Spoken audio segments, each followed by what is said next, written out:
É Jesus, o médium de Deus. Ele vai ser abordado pelo Reginaldo Santos. Valeu? Tá perfeito até agora. Resolveu o encadeamento lógico dos temas aí, né? E aí A tribuna é toda sua, eles vão se Reginaldo. desenvolvendo, né? É um tema. Cadê o outro? Mas ele falou bem. Não, pequenininho, tá de lapela. Minha indicação foi boa. Deixa eu pegar lá. Foi pra tua. Agora, deixa eu falar com meu filho ali. Mas em compensação você aprende muita coisa. Cadê o de lapela?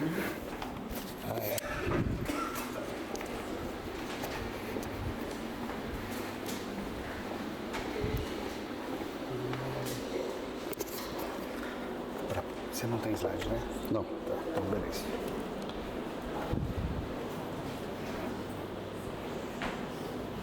Bom dia a todos.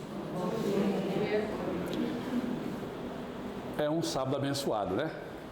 Falar de Jesus, Nossa Senhora. São dois personagens que nos deixam muito emocionados. O filho e a mãe, né? Jesus e Maria. Falar de Maria, a gente emociona. Falar de Jesus, então, nem se fala.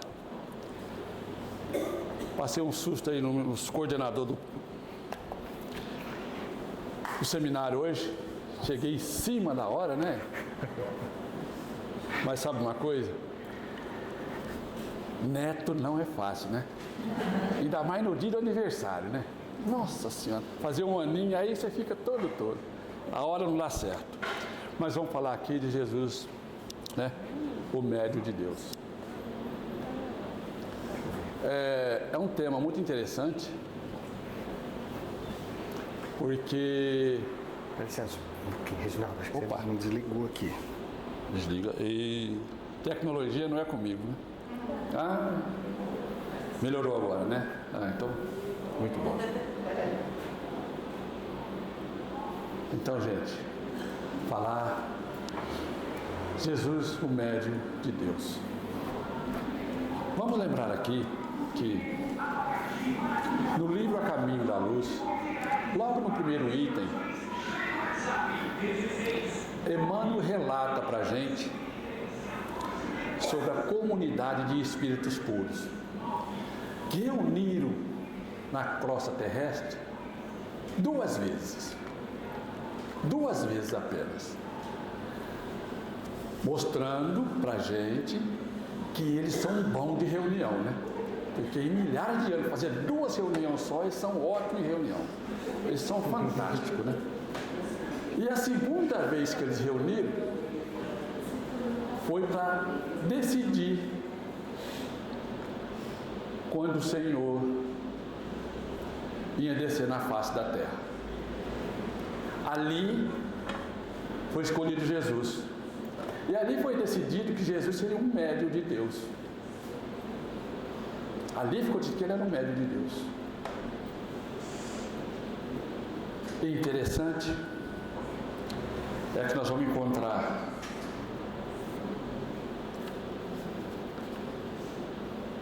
uma citação dele em João 10:30, onde ele fala assim: eu e o Pai somos um. E isso foi motivo de controvérsia para os judeus, porque eles não entenderam. Olha o que ele diz: eu e o Pai somos um.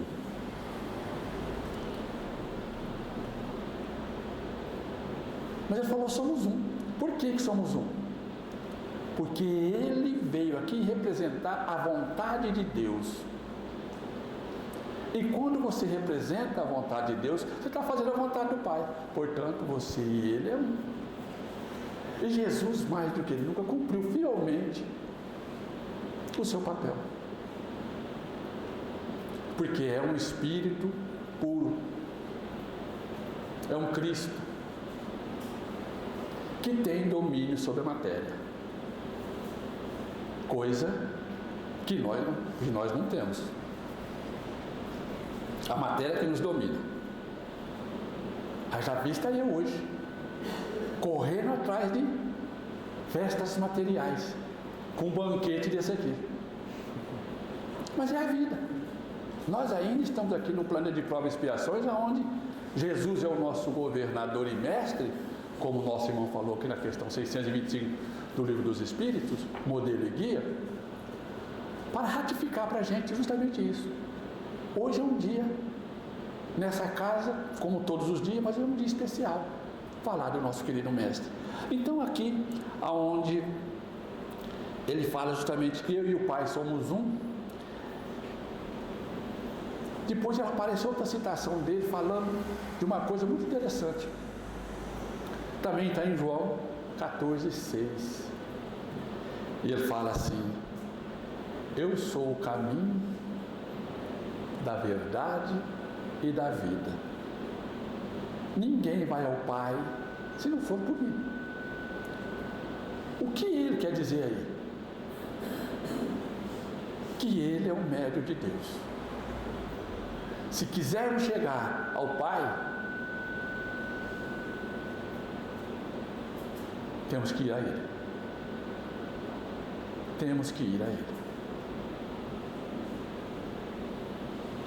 E a gente não pode esquecer dessas citações, porque nos chama a atenção, para que a gente volte o pensamento lá quando ele esteve aqui. E vamos falar a verdade, não foi fácil Jesus encarnar aqui na terra. Deve ter sofrido horrores,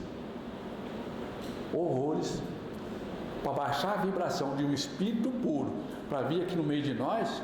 Olha, não foi fácil.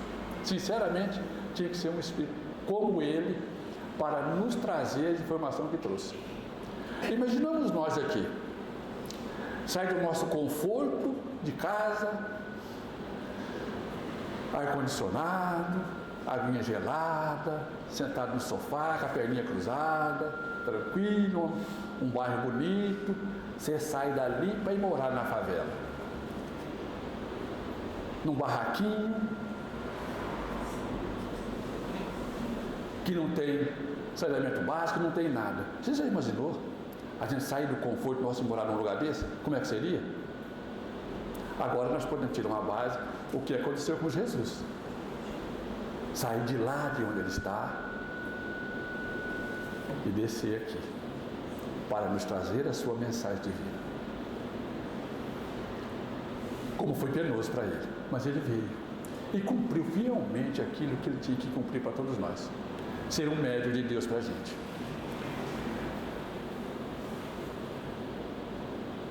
Eu gosto de lembrar aqui dessa passagem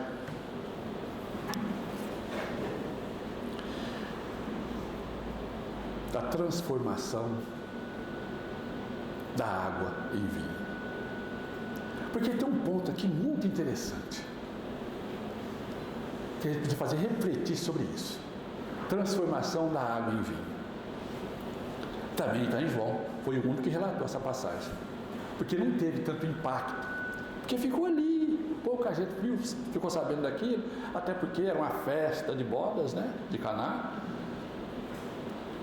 O pessoal estava já meio alto, porque o vinho tinha acabado. Então, se acabou o vinho, porque só estava bebendo à vontade, né? Devia estar um calor danado, um frio danado, porque tomaram o vinho tudo. E aí a mãe dele chega para ele: meu filho, o vinho acabou. E ele usa uma expressão que não é muito comum com a gente, porque mulher, na língua hebraica lá, é uma forma carinhosa de chamar as pessoas. Seria para nós aqui mãezinha ou mamãe. E ele fala para a mãe dele: mamãe, ainda não chegou a minha hora. E engraçado que ela fala assim: faça tudo o que ele ordenar, o jeitinho que ele pedir.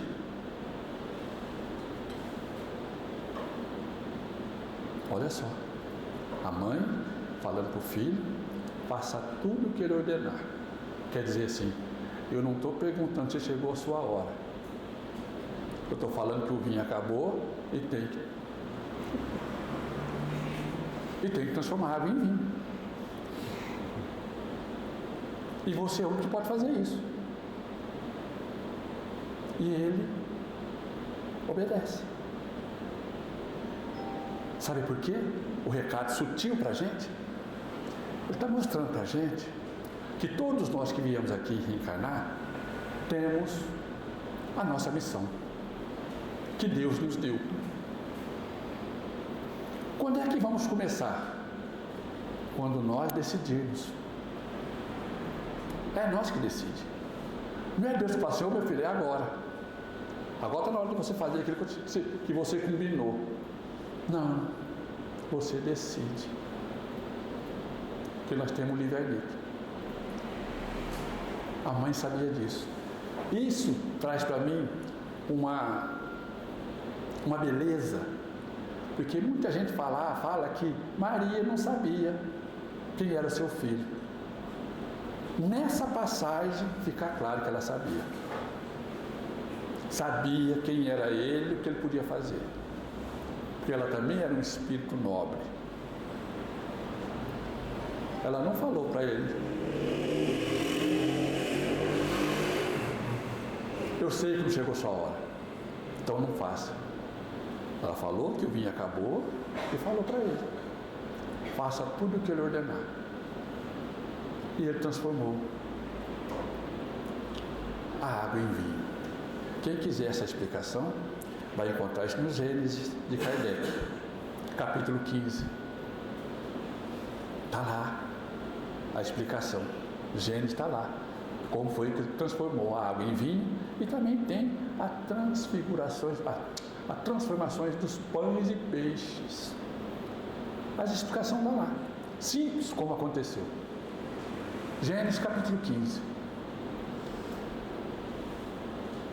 Que também é um exemplo magnífico.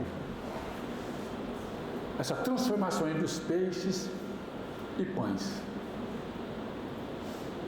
Porque depois de um banquete espiritual que Jesus trouxe para 5.000 pessoas, os estudiosos acham que o pessoal não tinha tanta fome assim.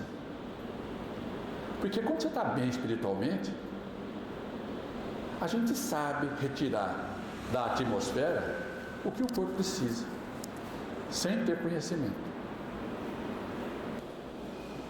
Quando você está bem espiritualmente, você quase não tem fome. Contando aqui, saindo um pouquinho do eixo e contando uma historinha para vocês,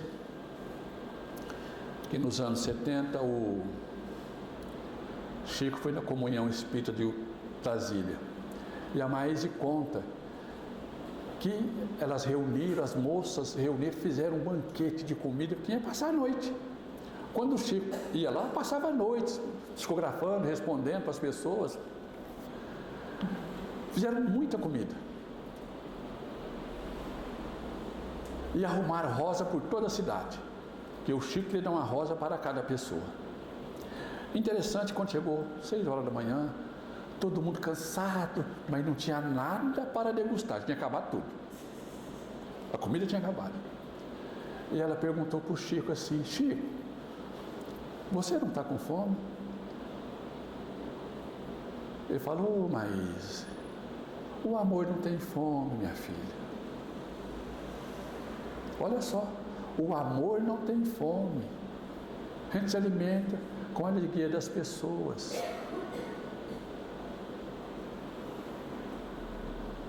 Ratificando essa condição de Jesus, que aquelas 5.000 pessoas não estavam com fome, mas os discípulos estavam preocupados.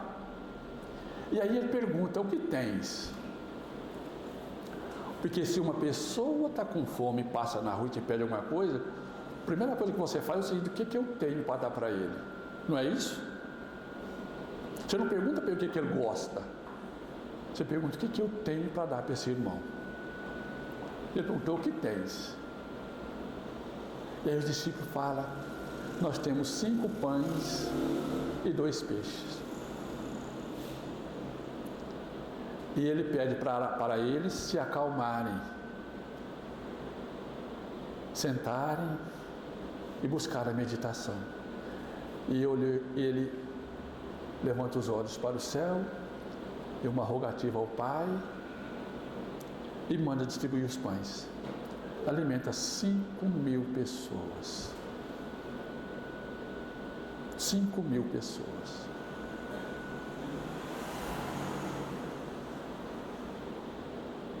É espantoso. Ainda sobrou 12 cestos de pães. Cheio. Não era só um pouquinho, não. 12 cestos de pães cheio. Um para cada discípulo. Era eles que estavam... Opa! Será que eu...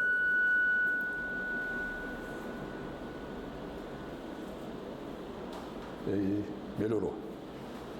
Então sobrou 12 cestos de pães. Um para cada discípulo, que era ele que estava preocupado, que a pessoa estava com fome. Isso também está lá no Gênesis. Logo depois da transformação da água e do vinho, tem a transformação dos pães e peixe. E agora eu vou para uma passagem que eu acho a mais bela do Evangelho.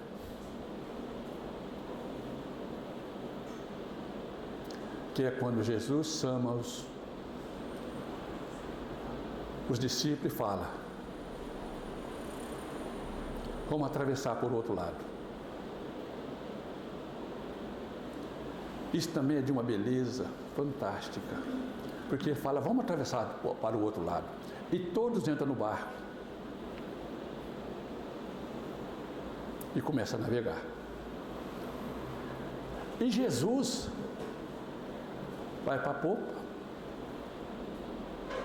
recosta a cabeça numa almofada e dorme.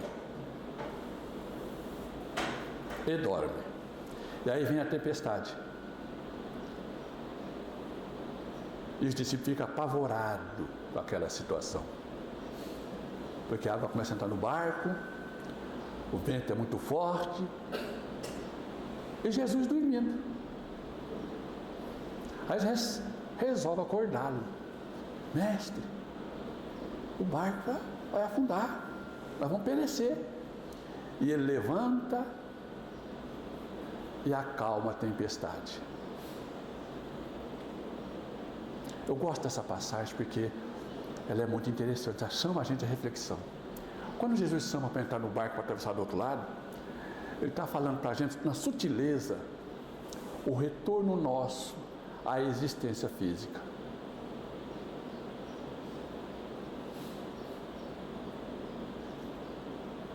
Entra nessa vida para sair do outro lado. Sai do mundo invisível para o mundo físico. E a caminhada é tranquila. Bem tranquila, bem suave. Sabe por quê? Foi como começou a navegar. Começaram aquela suaveza pelo mar, aquela onda bonita, aquele sol da tarde, aquela vista bonita. É o que acontece com a gente quando nós voltamos à vida física. Entramos no ventre materno. Quer água mais tranquila do que essa? Quando você vai lá no Salmo 23, que Davi fala assim: me guia por águas tranquilas e faz meu espírito retornar. Águas tranquilas do ventre materno. E aí depois que eles navegaram, a gente nasce, leva a vida. Aí começa a vir o quê? As tribulações, as ventanias, as tempestades. No barco Jesus estava dormindo. O que aconteceu? Acordaram ele. Ele acalmou a tempestade. Estamos na vida. Apareceu as tribulações. O que nós fazemos? Vamos a Jesus. Só que com uma diferença. A gente quer que Jesus carregue a gente. Ô mestre, me socorre, me tira daqui. Mas eu não fui lá caminhando com as minhas pernas? Não foi o que aconteceu? Eu não fui lá caminhando? Por que agora eu quero ser carregado no colo? Mas interessante é que ele acalma a tempestade, mas a viagem continua. Calmou a tempestade, o barco continua navegando. Porque ele diz para a gente, com muita sutileza: vinde a mim todos que estão carregados, e eu vos aliviarei. Interessante isso. Eu vos aliviarei. A cruz continua sendo nossa. Agora eu acho interessante é que tem uma passagem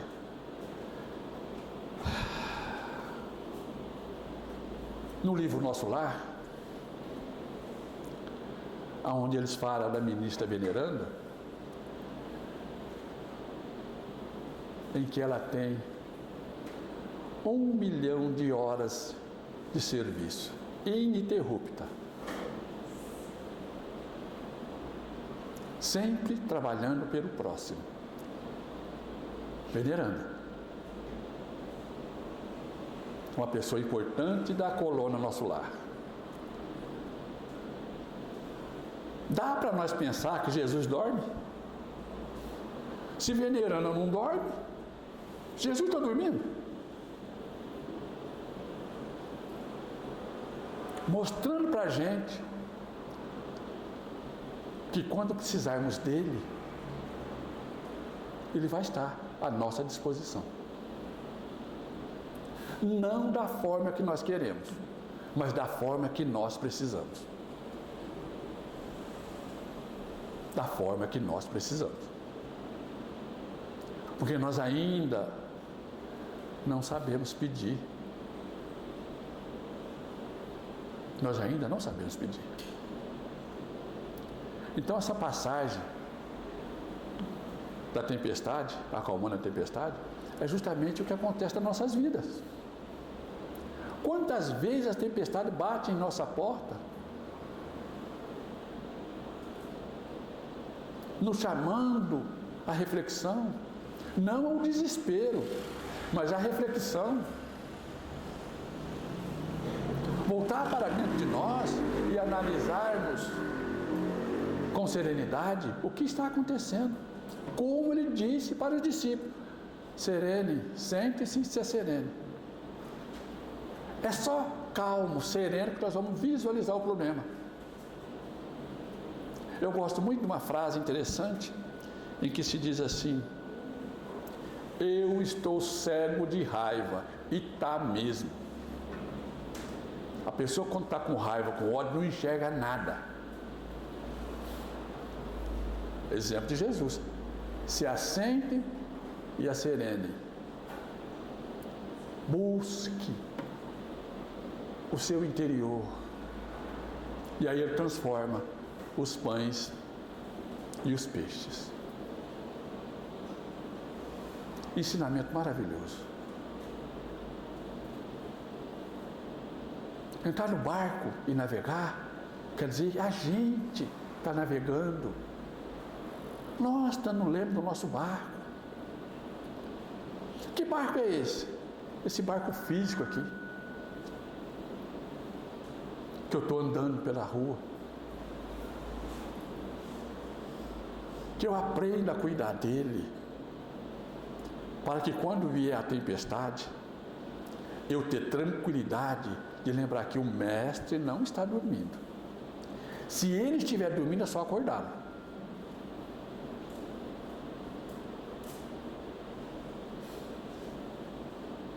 É só acordá-lo. Porque o amor que ele tem por todos nós é muito grande. É muito grande.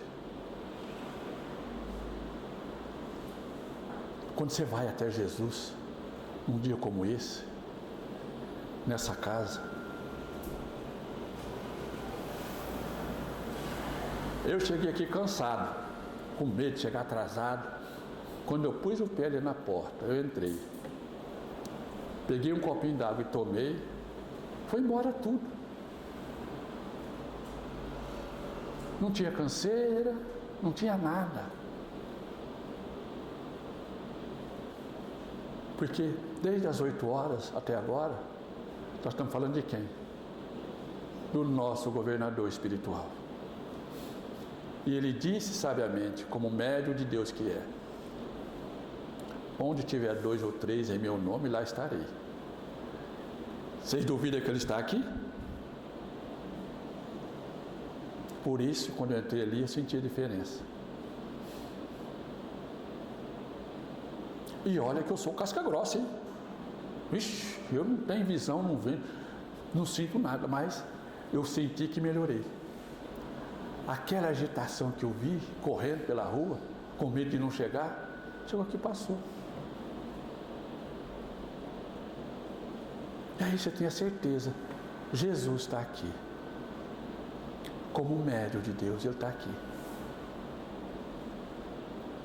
Para lembrar a gente que Ele é o caminho da verdade e da vida. E para nos avisar mais uma vez, ninguém vai ao Pai se não for por mim. E para encerrar a nossa fala de hoje, eu vou encerrar com uma fala muito interessante, também do Chico. Porque quando você fala de Jesus, você fala de amor. E o Chico falava de Jesus sempre, portanto falava de amor. E ele fala assim: meus filhos, quando a justiça divina chega e te encontra trabalhando, o amor manda ela esperar. Aguarda um pouquinho aí, minha irmã. Ele está trabalhando. Mas quando a gente fala trabalhar, é na caridade. É na caridade. Então, quando a justiça divina chega e te encontra trabalhando na caridade, o amor manda esperar. Espera, minha irmã. Espera. Dá um tempo. Deixa ele caminhar mais um pouco. Aí a gente vai entender porque que o Chico teve uma moratória de 40 e tantos anos, Divaldo mais um monte de anos, Raul Teixeira tem também um tanto de ano aí de moratória. Por quê? Trabalho no amor. Trabalho na caridade. Seguindo fielmente aquilo que o nosso mestre pediu. Faça ao outro o que queria que ele vos fizesse. Que Jesus, na sua infinita bondade e no seu infinito amor, abençoe a todos vocês.